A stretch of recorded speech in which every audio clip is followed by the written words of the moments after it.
Hey guys, Extreme RC here. I don't know how well you can hear me, so I'm kind of yelling just a little bit because my mic's kind of crappy. It just doesn't sound good if I talk quiet, so I just close the shed door and talk really loud, and you won't be able to hear anything out there. So this is will be part one video. This is my boat I've been making in shop class since December, and right now it's maybe May or June. It may sound ridiculous because I should have had this already done before then. Should have took me about 2-3 months, but I've been taking my sweet time, and I've been just having really bad luck with it. It's just constantly cracking, trying to get this nice arch angle, this pointy angle. Because what we had to do is we ended up, you can see these little spots, end up drilling holes and then stitch like string into like string to hold it together. And yeah, once I get to here, it just started cracking and breaking. So I don't know how well you guys are gonna be able to see that there though, but just to give it that tip angle, I cut a little piece of triangle piece on a bandsaw. It was like kind of like this, but cut at an angle. I shoved that in there and glued it in there.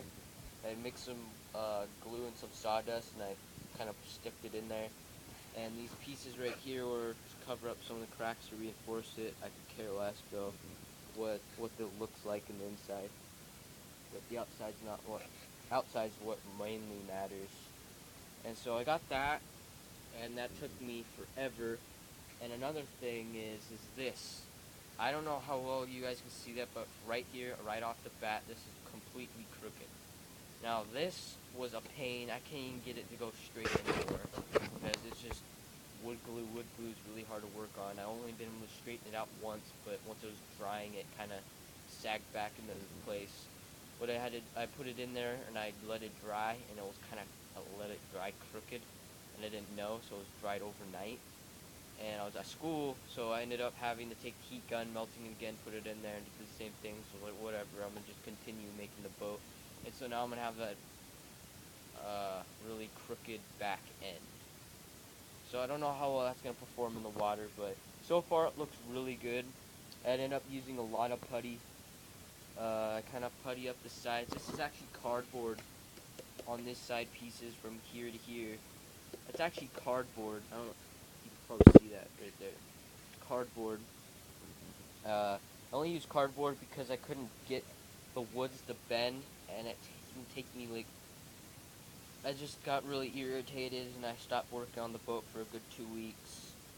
And I just ended up, whatever. I'm gonna use cardboard because I ended up making a cardboard stencil first, and then ended up after that. There's this huge hole after I got the top on. I just put a lot of putty, just started cornering it and angling it, and that worked quite well. And so about the only thing I really have to do is maybe sand it a little more towards the nose and maybe the ribs of the boat. I don't know if these will be called ribs, but that's what I will call ribs. I think the ribs in a boat are the actual, it looks like this, but it goes through the boat. But I don't know. But yeah, I got these little strips going in through there. It took me a little while. If you want to know how I did that, I just took, these were already pre-cut out for me. So what all I had to do is just measure from here to here.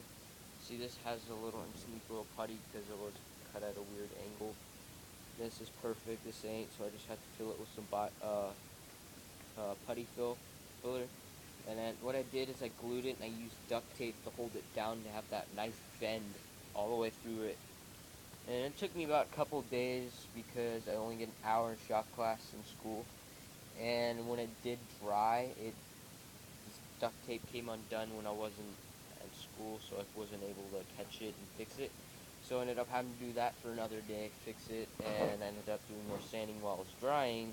But I can't quite work on it when it's still wet because it messes it up a bit. And so yeah, that's about it. All I've done to the boat. I will explain to you what I'm be doing right now. So I ordered this jet. Let me kick open the door. I ordered this jet drive, and this is just the plastic housing. The motor's not on there right now, the drive shaft and everything. So what I'm trying to do is I'm trying to mount it inside the boat, like so. So I have to cut out a hole at the bottom, so you have water coming in and shooting out to the back. and I have to put this on the back the right way, but in order to do that, I have to get this first, this hole. So right now I'm waiting for this stupid thing to charge because I don't have a corded Dremel, which is I want real bad. I'm a pain. Right now what I'm doing, my mom just took like a liner and eyeliner, if you can see that blue, just on that edge all the way around right here. She stuck it on there and just stuck it there, and then kind of pushed it down really hard so it gets those nice marks. She just told me to just cut on the outside in case you need to drill more, and I just drilled out the hole right there. This is just my practice, and then I'll be drilling, put the screws in from the bottom, and then put the jet drive on, or put the jet drive down on there, and see how well it looks. And if not, I will take it and I'll cut this in half and actually lay it on top and just hold it on there perfectly, and then pretty much trace it so it's perfect and cut it from the outside, because I can't cut it from the inside because I have no room.